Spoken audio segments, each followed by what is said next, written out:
My dear students, in this crisis period, we are trying our best to continue your study. We hope you will be aware of your study. Today, I will deliver my lecture on Victorian age or age of imperialism. In the history of the United Kingdom, this age was the period of Queen Victoria's reign from 20 June 1837 until her death on 22 January 1901. It includes the second half of 19th century, a time when Britain was the most powerful nation of the world.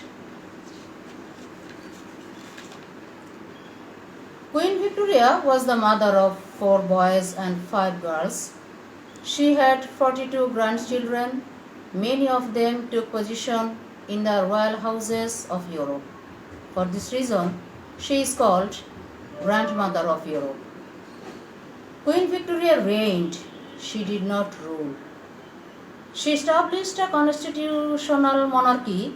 The House of Commons became the real ruling power, and the Prime Minister was the leader of the country. Power had passed from the crown into the hands of the politicians and the common people.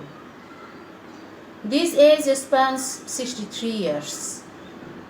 The period saw the British Empire grow to become the first global industrial power, producing much of the world's coal, iron, steel, and textiles. By this time, the role of the monarch was to reign rather than rule. Political reform and social change are also mentionable, which turned it into an enriched era. This era was an age of progress of inventions, social reform, to a large extent. In spite of that, this long period was noted for the era of poverty, injustice, and social unrest. In this connection, a reputed writer, Hannah Arendt, explains in her Origins of Totalitarianism 1, a unique economic crisis occurred roughly between 1850 to 70, causing the European capitalist bourgeois to expand its influence in foreign territories where more wealth could be gained. These outbursts of this crisis happened for an excess of capital in the hands of a very few businessmen. My dear students, follow. Yet, politics were very important to the Victorians. This age had spread political movement, most notably socialism, liberalism, and organized feminism. Follow. Geographical exploration to Africa, Asia, to the West created their excitation sharply. The three things, progress, expansion, and mobility, were the keynotes of Victorian history and culture.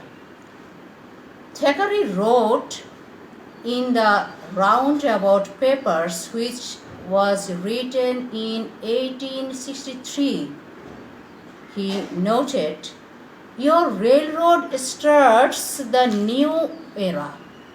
Indeed, the opening of the railway line from 1830 had spread rapidly throughout Britain. It captured the period's ethos of energetic pursuit, advancement, growth, and diffusion. This age has produced a great number of diverse writers and thinkers. They are Robert Browning, Charles Darwin, Charles Dickens, Lord Tennyson, and also others.